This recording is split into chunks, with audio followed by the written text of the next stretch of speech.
സ്വർഗവാതിൽ ഏകാദശി ആഘോഷിച്ചു.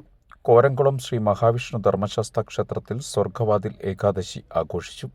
മേൽശാന്തി ശക്തിപ്രസാദ് തിരുമേനിയുടെ മുഖ്യ കാർമ്മികത്വത്തിൽ വിശേഷാൽ പൂജകൾ നടന്നു. സമ്പൂർണ്ണ നെയ്വിളക്കും ഉണ്ടായിരുന്നു.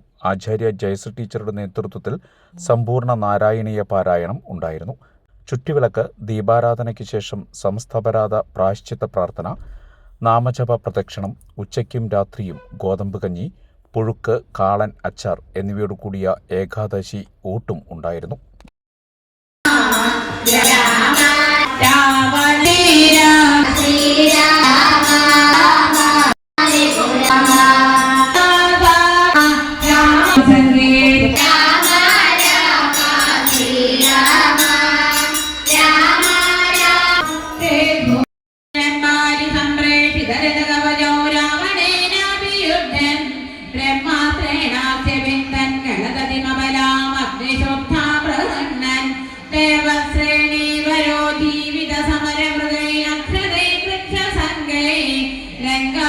രാജസാഗം നിജനഗരമകാ സപ്രിയാ പുഷ്പകേണ